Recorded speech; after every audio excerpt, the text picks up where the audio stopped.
Welcome to the Immigrant Entrepreneurs Podcast, episode 11. My name is Alina Warwick, and today I have a great honor to chat with Robbie Cabral from Shark Tank. He's the innovator behind Benji Locks, and he invented the fingerprint locks. Robbie came from Dominican Republic, where it was considered an unsafe place to live. He was robbed several times and once at gunpoint. He initially came to the States with the band to explore the music industry, but soon found himself very lost and confused because he was laid off, depressed, and with a wife and 3 little kids at home, he had no idea what his next move is going to be. Let's hear all about Robbie's immigrant entrepreneur journey and how he reinvented himself several times to get to the amazing innovation of fingerprint locks.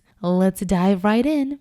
Alrighty, Robbie, thank you so much for coming on my podcast where I interview immigrant entrepreneurs and their journeys. And I'm so excited to actually finally talk to you about your immigrant entrepreneur and especially the fact that you appeared on Shark Tank. So how are you doing today? Oh, I'm very excited. And thank you so much, Alina, for having me in your podcast. It's a pleasure and an honor to be here with you today. Thank you. Thank you. So let's start from the very beginning. Let's talk about your immigrant journey. Tell us where you're from and when did you come to the States? Well, I'm actually originally born and raised in Santo Domingo, Dominican Republic, small island in the Caribbean. And I actually came to the U.S. in 2007. And how old were you? I believe I was 22 or 23.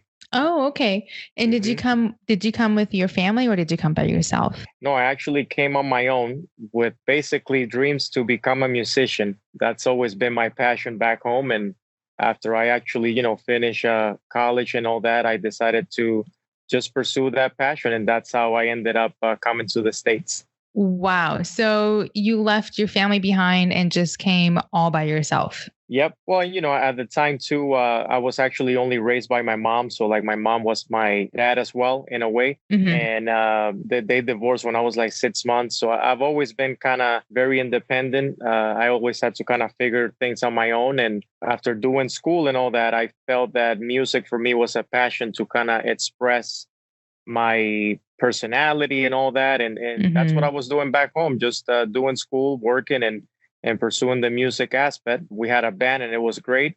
And we decided, why not try to venture and go to the States and see what's out there. And I pushed the band to do it and we ended up doing it. But at the end of the day, just like every other, a band is kind of like a business that if things don't work out, everybody ended up going back home or going to another state. And I said to myself, I'll figure things out. And even if the music doesn't pan out, it's just, it's been a great journey, but I just want to continue pushing my buttons here in the States. And so you came out here with your band partners. Is that correct? Correct. So we came here to try to continue pursuing the music. We did a couple of shows. We started on the East Coast, actually, New York, Chicago, Jersey. And then after that, we ended up coming here to California. But that's when, when you come to a place like California, it's kind of like you're one of 50,000 bands trying to make it, trying to make it happen. And funny story around that time too was that there was still no YouTube. It was kind of like that beginning of all the digital. And then like places like Tower Records and FYE and Virgin Records, all these places were kind of closing down. And so it was a very tough moment in the music industry. And I think we came at the tough moment because everything from retail stores that were closing down, everything was kind of turning digital. Labels didn't want to sign new artists. And so at that time, it was just tough. And a lot of the team members, which, I completely agree, we don't have any family here and we don't have cars, we don't have homes. And everybody said, it's great to be with you, Robbie, but I'm out. And I say, hey, I wish you well. I completely get it, but I'll figure things out here. So I ended up staying, and that's kind of how my life started here. Wow. So you ended up staying in California while everyone left back to Dominican Republic. Correct. Awesome. And where did you learn English? Did you learn English back in school in Dominican Republic? Yeah, so I would say that probably back home, I started kind of learning little by little, but it wasn't really my forte until I believe it was probably before going into college. There was a program back home that it was about exchanging students. So that was kind of like my first time actually. Before coming to California, know that this was like my first time venturing in the US. So my bad. Probably back in 2002. I remember it was like after 9/11. I guess a student from Wisconsin went to Dominican. And in my case, I thought I was going to a place like New Jersey and all that. I ended up in Wisconsin, and this was completely different for me. It was just different experience because I'm arriving in a place that is like full of farm and corn and cows. And I'm like, whoa, where am I going? But long story short, that was a great experience. I stayed in Wisconsin for 6 months. And that's how I actually learned English, because I was working in a water park in a place called Wisconsin Dells. And that's kind of how I started picking up the English language by working here and doing all these things from housekeeping to you name it, just to kind of learn the English. And I always been a workaholic. So that was not an issue for me. Got it. Got it. So what was it like growing up in Dominican Republic?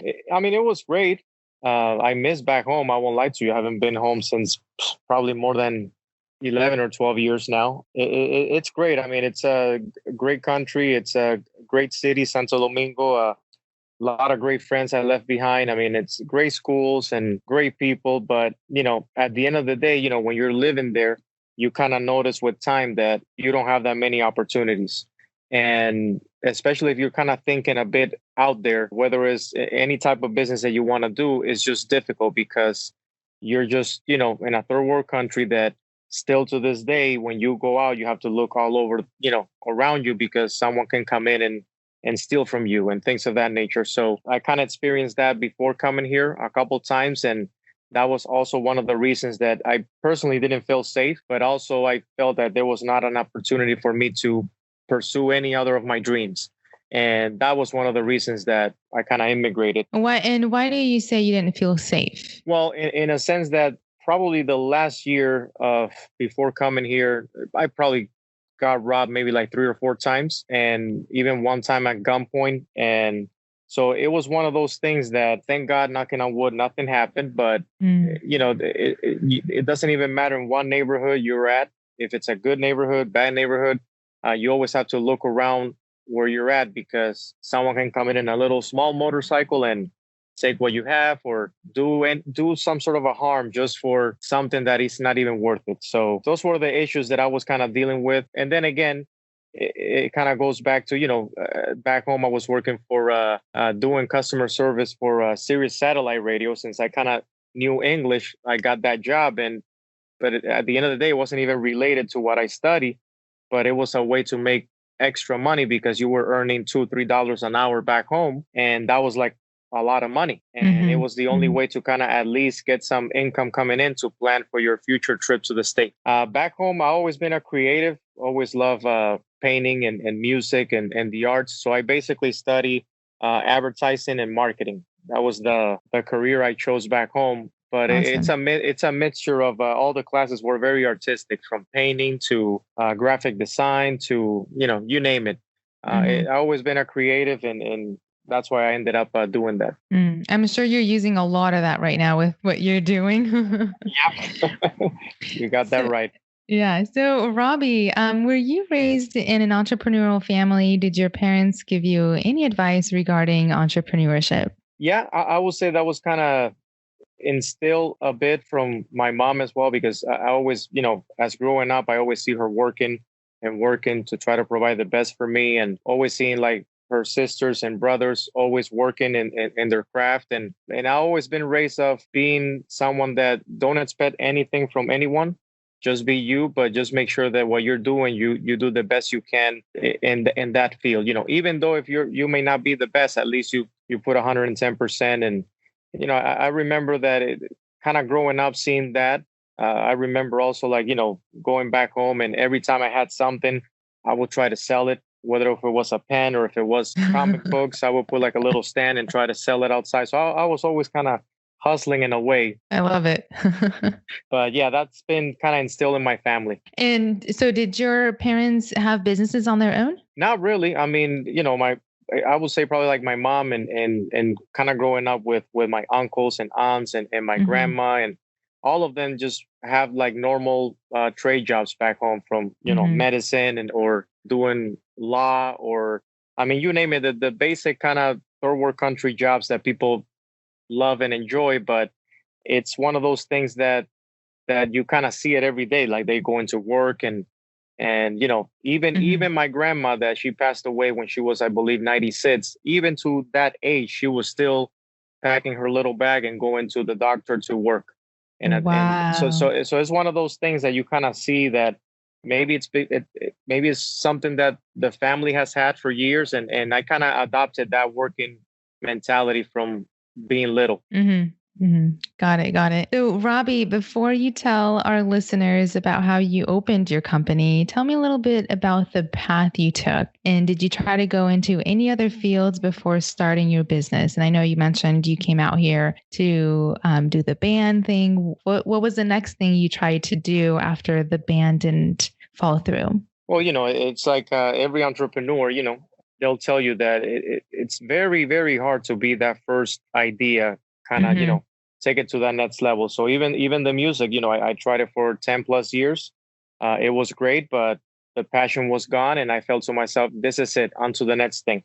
So at that time, I decided just to, do whatever any immigrant that is here in the States, do whatever to make ends meet, So I was working at restaurants, working ballet, working in hotels. I mean, you name it, just to get some income coming in. And while you're pursuing that, then it gets to a point that now, you have a at the time girlfriend, then becomes wife, then you have your first child. And then now that trying to get those side little hustle jobs are not working out anymore. So you have to kind of figure out, how can I get now a full-time job? And that was tough, putting your resume out there, going to interviews, getting denied. Very hard to get a job here in America. You name it. I mean, doing Monster, Indeed, all these places at the time, and nothing. And after knocking on a lot of doors, always hearing no and no and no and no, it gets to you. But I always learned that all those interviews that you did back in that time, it will just help you, make you better for the next one. So I never seen it as a failure. It was more of an opportunity to keep learning and keep improving yourself as a person. And then from there, I landed a job in a consumer electronic company, which was like doing headphones and stuff like that. I did that for a year. It was great. Then I decided to kind of venture as well and do another side business. At the time, I believe it was always been passionate about collectibles and things of that nature. So I remember I built a website called figureoftheday.com. Nice. And every day it was just like a Groupon kind of thing, that every day you come in and you will find like a collectible of the day. And believe it or not, that little business kind of hit.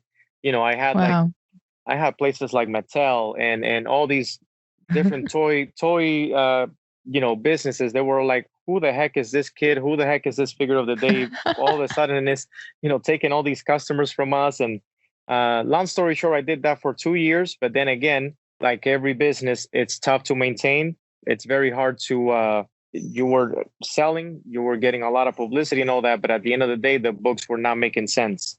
And from a finance standpoint, again, I'm still learning. That was a failure. So I ended up, just also because of family and all that, and you have kids and that kind of pressure gets to you.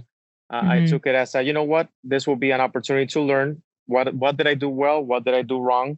And on to the next one. I ended up selling it, very cheap to kind of recoup some of the debt, and then on to the next venture. And basically, my next venture was getting another job. This time was in the real estate world. And I did that for probably 6 months, but sadly in 6 months, I got laid off. That's kind of where the whole Benji Lock story now takes place. Okay, so you reinvented yourself so many times. Wow, that's crazy. So now you're laid off, and then what happens? Then basically at the time, since my wife is a teacher, she had to go back to work. I'm stuck at home with 3 kids. And now you're like, what am I going to do? You're laid off from work. You're basically hands-on. You're kind of like that Michael Keaton movie, Mr. Mom, that you're at home with the kids, and now you have to do everything from dishes to, I mean, you name it, everything from the household, I was doing it. And I was doing all that and it was great. And then for some reason, I was also got depressed. I won't lie to you. I got depressed. I got very sad because I wanted to go back to Dominican, but I felt that, I didn't have any family here and I felt like left alone. But then I kind of realized, you know what, you actually do have a family here. So you have to kind of man up and figure things out. And through that time frame, I put probably like 50 pounds because I was lost in a way. Like I just couldn't keep myself afloat until one day I said, I got to do better. So I started kind of walking every day with a little one. Then one day I said, let me join the gym. So I started going to the gym. And then just out of the blue, I'm telling you, this was not even in my plan. It wasn't even in my picture. One day I'm just stuck in the gym there and a gentleman left the key inside the locker. And so he's trying to open it. He can't open it. And he calls the manager. The manager comes in. He tries to bolt cut it. They can't do it. They try to drill it. And I'm looking all of this in front of my face. And I'm like, wow, how come there's just not a lock that you can open with your fingerprint, but also with a key? And that's where kind of like the light bulb popped in. And that's where Benji Lock basically was born. And that's kind of how I started this whole journey. Did you ever go back and find that guy to thank him for your new invention? I haven't seen him since, especially now with the whole COVID situation that the local gym where I normally go and the idea started is close to. So, but if I do see him, I'll make sure to thank him. Yeah. So I happen to have one of your Benji locks. Thank you so much for sending that to us. And my husband was like a kid in the candy store who was so excited to get that thing open and set up. And I have to say that it was so easy to set up. And he's more of reading the instructions to get things installed and set up. And I'm more of where's the YouTube video for this. So, and you guys cover it both on YouTube. Really easy to follow those steps. And then he figured it out by reading through the instructions. But we use it on our side gate on the house. And I love the fact that you can have multiple people save their fingerprints on those locks. So I'm telling you, it's a genius invention. So thank you so much for creating something like this. And I'm sure so many people are benefiting from it. But tell me about how many stores are you guys are in right now? Because I know you guys are in Best Buy, Home Depot, even Bed Bath & Beyond. How many stores are you guys in? Well, right now, and again, thank you so much for the compliment because it means a lot. It's great to see that people can use it in different things, not only in the gym, but I mean, you name it, especially with the TSA version that is for travel, even though now with the whole COVID, it's been a bit tough for us, especially, but at least there's that versatility of using the product in different ways. In regards to the stores and all that's the beauty too of again, having that platform of the Shark Tank, having the chance to have an investor like Kevin O'Leary, and then we having the chance to partner with Hampton Products International. They are the manufacturer of the product. So thanks to them, we were able to solidify all these relationships, also from trade shows like CES. And again, the Shark Tank platform opens up a lot of opportunities that we've been able to get the product, QVC, like you name it, Bed Bath & Beyond, Best Buy, Walmart. I think I've lost track of now for how many other stores we're at. But yeah, we're doing the best we can to kind of keep the retail environment and all of our retail partners that we had before COVID in a great way to, just keep those relationships alive and breathing because it was tough. I won't lie to you. We had our last show in January, which was CES 2020, and it was a great show. We had so much buzz going around and so many, upcoming retail buys and all that. And all of a sudden, when COVID hit, then all the retailers, all these deals, everything kind of fell off because it's tough. There's been so many layoffs and so many companies shortcutting and the budgets and all that. So, but again, that's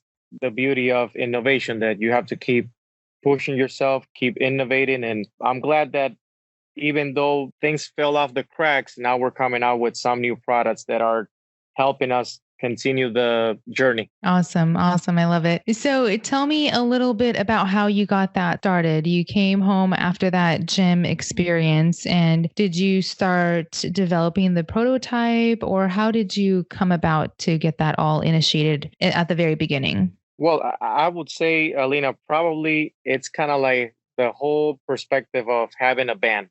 So I kind of did the same thing. I won't lie to you. I Mm. remember I came to the house and I said, okay, I have this idea.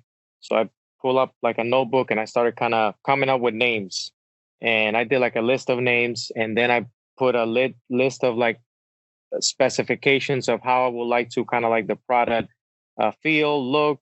I knew because coming from the headphone world that, rechargeable batteries and all these different, make it simple.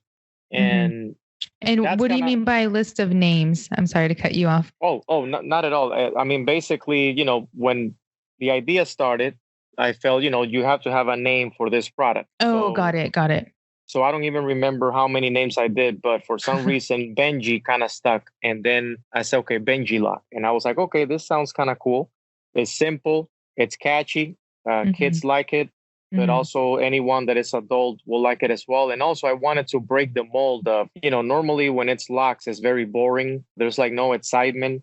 And I Mhm. felt like that name can be like just different. It's just one of those names that I felt that for a product, it's very consumer friendly and anyone can relate to it. And it just brings that spark. So that's how the name came up. And then from there I just started drafting all these ideas, and I had a graphic designer, a friend of mine, that we put some stuff together.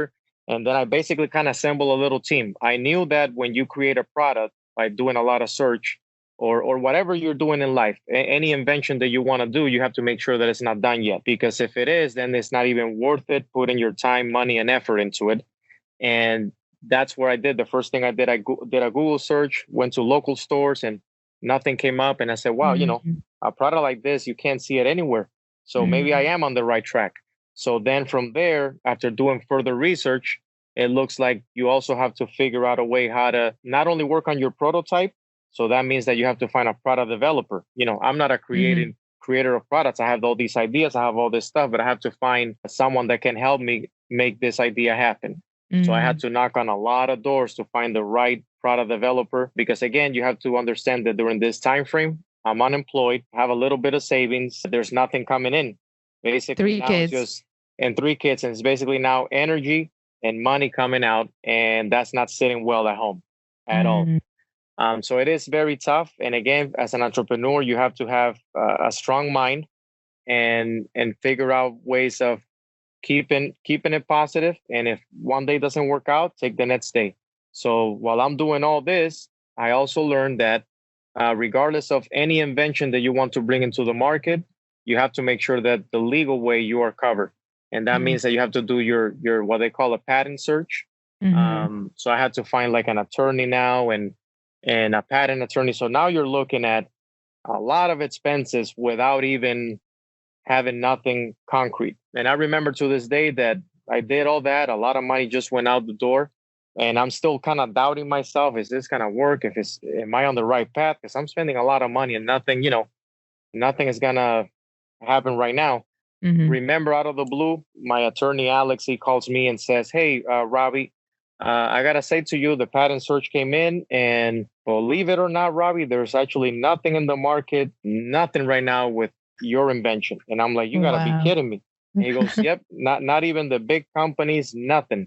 So it's up to you if you want to pursue this. It's gonna cost you money, though. It's not gonna be easy. I know you're unemployed and all that, but it's up to you. And I said to myself, you know what? I've always been a risk taker. I'll figure this thing out. So Mm. I started that process. And while I'm doing the process of the patents and the trademarks and all that, I'm also working with a product developer, which that was a handful because that's a lot of money trying to create a prototype. And Mhm. you have to bargain a lot. And my credit cards were all through the roof. And so as you can imagine, it is very stressful. But while doing all that, try to kind of shortcut it. 3 years working into this idea. Finally, I have this prototype. It works. Sometimes it doesn't, but I already have my patents and my name and all that. And I said, okay, what's the best way for me to showcase this prototype? And after doing further research, the best way for me was probably go to a show called CES, the Consumer Electronics Show in Vegas. So like every Mm. January, there's probably more than 500,000 people at that show. It's like where all Wow. the companies from Samsung to Sony to Volkswagen to, I mean, you name it, all Mm. the Microsofts of the world, the Amazons. I mean, they're all there. This is Wow. like the big tech world all in one little bubble. And that's basically how I kind of took this prototype. And then again, now you're talking trade shows. That means that you have to spend money in traveling in a show. So all this is kind of piling up. But I knew that I had something special. I just needed to see what's next. So I went to the show, unveiled it. It was tough at the beginning, but then the show started getting very busy and all that. And a lot of people were excited about it. And that's kind of where the whole Shark Tank opportunity came by, because I've never personally seen the show, but people kept saying, hey, this looks like a Shark Tank product. You know, they have a casting call in the Venetian Hotel. You should go and do it. And I'm like, I've never seen the show. I'm actually working in my trade show. I'm not interested in that. But after so many people came in and asked me, hey, is this a Shark Tank product? You should go and do it. I said, you know what? I'll just do the casting call real quick. I did a line, 2-minute pitch. I did it and then kind of forgot about it and kept doing my trade show. And that's kind of how it all started connecting. Wow, that's amazing. What an amazing story. And you're such a risk taker for piling all that debt and just pursuing your dream. So that's awesome. Thank you so much for sharing that. Yeah, well, go ahead. And if you think about it too, that's again, I was actually even second guessing myself, because I remember when I had the prototype, I was thinking, okay, is this the right time to launch it as this trade show? Because it's still not final. It's still not working. I don't have that much money in it. But then you start thinking, okay, in technology, you can't really wait too long. Yeah. Because every year, things just start evolving. So I basically took the risk of going to this show and unveiling it there. And thanks, for taking that risk there. That's kind of how I managed to get that Shark Tank casting call.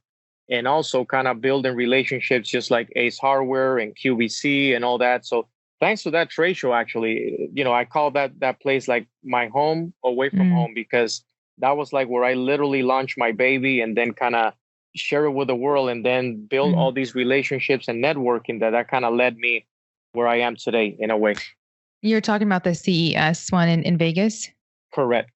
Got it. Awesome. I'm gonna have to check it out because I've never even heard of it. Oh, you have to. I mean, this year, I believe it's gonna be digital. It's all gonna be digital, so it sucks. It's gonna be definitely a different experience. I think they just announced yesterday that the platform is gonna be Microsoft. I don't know how we're gonna do it, but it's not the same. So definitely 2022 hopefully will be better. But it's one of those shows that you definitely have to check it out. It's so fun. Awesome. I love it. So tell me, what was it like on Shark Tank? I'm excited to hear the story about that. Well, I won't lie that, I remember coming from the show, coming home, and then you're back again to your life. Your kids, you're still unemployed. You got all these business cards, and now it's all about following up and building those relationships and all that. And you're just going with your life, and there's a lot of ups and downs in between, and you're still, kind of figuring things out. But then one day I get an email that says, hey, we met you at CES and we're interested in continuing the casting for the show, et cetera, et cetera.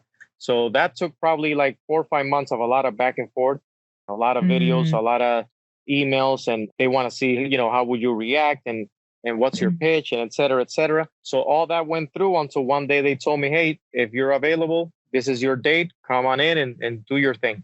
And for me, it was, to tell you the truth, there was a lot of anxiety. I was scared, but on another note, because I've never seen the show and I really didn't when I knew that I was going to go in, I never really turned the TV to start seeing the show, to start kind of getting anxiety and all that. I just said, I've never seen it and I'm not even going to see it. I'm just going to go in and be myself. And I think that was actually the best thing for me, because just being myself really helped me a lot when I step into the Shark Tank. Amazing. So were you nervous at all with all those cameras in your face and the judges sitting in front of you? Very nervous, because you don't know you don't know who you're gonna go pitch the product until literally last minute. And then when you step into the whole Shark Tank, it's basically you have 1 minute and everybody's like looking at you and you're looking at them, and then you're like, oh crap, I have all these different entrepreneurs and personalities, and all of a sudden I have Alex Rodriguez on the left, which is a baseball player, and I'm like, wait, this guy's from back home. And then all of a sudden you have Barbara Corcoran and Lori Grenier and Kevin O'Leary and Mark Cuban, and you're like, oh wow, this is big. But at the end of the day, when you're inside the Shark Tank, you kind of have to be yourself and kind of go with your gut. And for me, that show was another stepping stone because, and again, you have your family and all that, and you will relate because when you're building something, it's been 3-4 years now building this product and doing all this and you go through so much ups and downs and so much emotional distress and a lot of people around you don't believe or may not believe in what you're doing and who's going to pay for that or who's going to buy that and blah blah blah and all this stuff and so you kind of have to soak it all up in. And when I went into that show, I remember to this day, I remember there was a part that I just started crying because for me it was kind of like the American dream that actually these guys are actually liking this. And right away I just started hearing I'm in, I'm in, I'm in. And I'm like, wow, like that for me was like, it wasn't even about the money or it was more about someone believing in what you were doing. And at the end of the day, it was a game changer for me. Wow. Amazing. And so again, you only had 1 minute to pitch your product. They only give you 1 minute? They give you 2 minutes or so. Wow. And I believe the show, when it aired, I think they show 15 minutes of your episode. But in reality, we were there for probably like 45 minutes. But back and forth and all that. Oh, okay. Okay. But standing in front of the judges, they only give you 2 minutes for your story. Exactly. So you have to be very, very proactive, very, energetic. And for me, I was like, you know what? I'll just be myself and that's it. And if it works out, great. If not, at least it was a great opportunity. Yeah. So at that point, you were working on your prototype for 3.5 years. Is that correct? Probably up to 4 now, because I believe, the trade show passed already, and then the Shark Tank opportunity came by. And when I went in, I still had a prototype. So I literally, that show for me, it was tough because normally when you go on Shark Tank, a lot of companies already have sales. They have stores. A lot of them are actually already well known, et cetera, et cetera. But in my case, it was a very different approach because I had a prototype. I had, winning awards at CES. I had all this stuff going around me, a lot of buzz and all that. I had the patents. I have everything covered. It was basically that I just didn't have the money to take it to the next level or the right partner or mentorship to guide me and see what's next. So it was a very interesting opportunity for the Shark Tank. And that's why I think that everybody was blown away by it. And that is when Mr. Wonderful came in? Exactly. He was actually the first one that said, I'll go in with you if you're open to licensing. And I said to myself, I thought about it before the Shark Tank. There's opportunities of bigger companies that may approach you. But again, I always kind of wanted to build it as Benji Lock, because normally what happens is that when you license, they take out your name, they take out everything, and basically they name it whatever they want to name it. Because they're the ones making the product, they're the ones doing the distribution, they're the ones putting all this money and research and development. And basically you're just out of the picture. And for me, it was more like, I want to keep this name.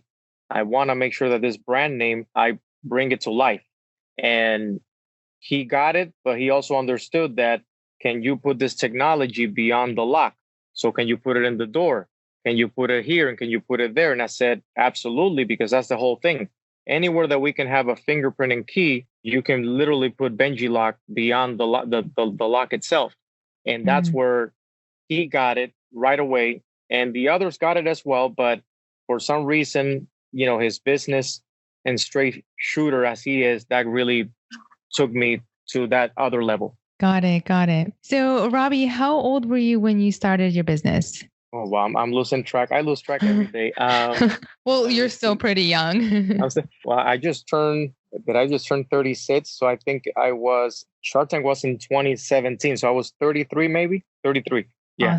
Awesome. Thank you. So I wanted to ask you, what do you think most prepared you to launch your business and to continue with the growth of your business? Well, I think at the end of the day, it's whatever you want to pursue in life, you have to have a passion. And if you have a passion for that, then it's not going to feel like work. And, for example, yourself as an entrepreneur, what you're doing right now, you really have to have a passion for it. Because if you don't have that passion, then it feels like, I don't know, I don't want to put the time and effort into it.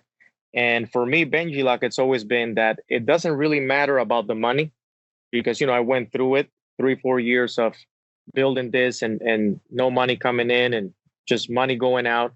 And I always thought I can't think about the financials. I have to think about building the brand name, building that prototype, building that idea. And, that's why I think I've always been humble. I've always been the same person from back home, even up till now, that if you keep yourself afloat and just don't think craziness and just be yourself in whatever you're pursuing, then it's just not going to feel like work. And it's just going to be exciting to every day just put a bit of effort into it. And again, from one entrepreneur to anyone listening right now, that it's always not bad to share your idea, because if you don't share your ideas as an entrepreneur, then you're not going to get anywhere. You have to share your idea to the world. You have to learn how to be partners with other companies or other peoples or other, you can, because a lot of entrepreneurs, and I've dealt with it, they just want to keep that idea or that next step to their own because it's just their baby and they don't want to share it. But then again, if you don't do that, then you really don't grow. So you really have to learn how to be. It's not bad to be partners with other companies or other entities or other investors or co-founders, you name it. Learn to share your idea. So did you have any mentors that helped you out to start your business? Yes, I will say probably I did a lot of local meetups of other entrepreneurs going through the same or probably even ahead of you, but at least you'll get to learn and hear other entrepreneurs going through the same thing as you are at home, at work. Do I quit my normal job to start this idea? Or, there's so many stories that I still remember to this day that helped me a lot. But also, I don't know if I think they do it all over the US. I'm a big preacher on the small business community, and they have what they call SCORE. So I think they have SCORE LA here.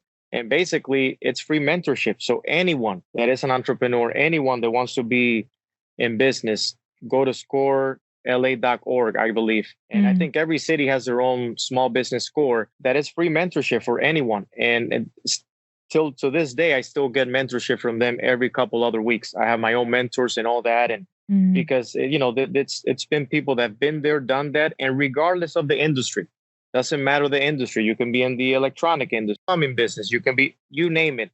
They all relate to each other in one way or another. Amazing. And it looks like yes, mentorship is key. Definitely. Yeah. Networking, mentorship. I think every business owner should be tracking on that to grow and to learn, right? Always. I mean, every day I'm always learning. Every day I'm learning from other businesses and other entrepreneurs, and it's a ever changing game. You're always learning. You're always keeping yourself afloat, and it's the beauty of it, And if you take it like that and you go with that passion, I'm telling you, it's just gonna feel like it's not even work. It's just you do what you enjoy. So that's the beauty of it. Awesome. I love it. Robbie, I'm really interested to know, how do you look at failures and how do you overcome them? Well, I would say failures are good because it's good to go through failures because then that helps you be stronger. Like I said in the past in this interview, that I failed of a lot of businesses. I failed at other ideas. But what you do is you learn from that and then you apply it to the next one. So failure is not good if you don't apply those techniques towards the next one. So for me, failing is not bad at all. It's actually good to fail because then you're better at the next one. So those are the things that I kind of take from that, use that as a motivation for your next idea or your next venture or your next, whatever you want to achieve in life. Awesome. Love it. So let's chat a little bit about successes. But before you get to answer that question, I just wanted to say one thing. The reason why I asked about successes is to show immigrants that they can do it too. So with that, I'll leave it up to you to share whatever success you would like with our listeners. Well, I would say, the success, for me, even coming to America, that was a success. Because, as an immigrant, all of us, when we have to go to get that visa back home, it's very difficult. You have to leave a lot of things behind. So even before I came to America, I had to sell my car. I had to had savings. I had to do all this stuff to at least get a student visa at the time. So at least I could come in and try to pursue something. And hopefully make the most out of it. So that for me is a success already on its own. Every immigrant that comes to this country, it's always going to be tough. But at the end of the day, if you think about it, that's why they say that the U.S. is built by immigrants, because a lot of us come in here, but we really have that passion of working. We really have that energy of doing better than what we were doing back home. And it's not that we don't enjoy being back home. It's just that that the U.S. is a very beautiful country of a lot of opportunities, but you really have to put that effort. And the immigrant community comes in with a lot of energy, and that's probably my biggest success. Just coming to America, enjoying, but then also putting that effort into whatever you're doing in life. Awesome. Got it. So, Robbie, is giving back, either volunteering your time or giving back to the community, something that is part of your business values? Mm-hmm. Oh, yeah. That's one of the things that to this day, I provide mentorship. I give back to the schools around me. I do a lot of conferences, and I don't even charge anything. I just do it more to inspire others that if you have that idea, just go for it and do it. And if not, at least you took that risk, and you're not going to feel like, oh man, I should have done that, or I should have done this. And, it's funny, how many people told me in the beginning, wow, I had your idea. Wow, I remember I had that idea years ago. And I said, well, no why you way. didn't? And I remember telling a lot of these people, then why you didn't execute? That's the thing. That a lot of us have a lot of ideas, a lot of dreams, but then we don't execute. And if you don't execute, then at the end of the day, it's not even an idea. So, that's how I give back, just being myself, sharing my story, and hopefully it will inspire others to continue. And that's the beauty of it. We all live once, and we just have to keep it going until it's all gone, Amazing. That's so powerful. So, Robbie, what are some things you would advise the next aspiring immigrant that wants to start their own business listening to you right now? Well, I will say don't be afraid of taking that risk. A lot of us, especially the immigrants, we always are thinking of, should we do it? It looks so hard or difficult, or I'm not going to have the money to do it. You know what? Forget about all that. Whatever you want to do, just take that step. And basically, if you have that dream, take a little journal and just write it down. And every day you just start writing a little bit of it. Every day you start putting a little bit of effort into whatever you want to work. And I'm telling you, and I've said that before, but every little bit of effort you put every day on your business or your craft, or even yourself, Alina, right now on your podcast, I'm telling you, it goes a long way. And then with time, you'll start seeing that you're going to remember, wow, years ago, I remember I was doing that. Look at now, because you had that vision of every day just put in that little bit of effort. Thank you. Thank you so much for sharing that. That's so powerful. So to wrap it up, I want to ask these super, super fast questions, if that's okay with you. Oh, yeah, no problem. Okay. What time do you normally start your day? I will say probably 6 a.m. Awesome. How many employees do you have? To tell you the truth, I'm still a one-man army. It's just been myself. And then we basically have our partners, which is Hampton Products. And then also Kevin O'Leary is an investor. He's very hands-on. But then I have on the side a lot of small team members that were very creative in creating, whether it's marketing or video or pictures and things of that nature. So it's still on my own. I'm still doing the same thing when I started, even still to this day. Wow, you are a superhuman. Yeah. Let me just say that. So do you just have a bunch of consultants doing like the little things that you're talking about, product development? Yeah, well, the beauty of this is that because we license, then at least the whole manufacturing process and distribution and product development, that's actually on my partner's hand.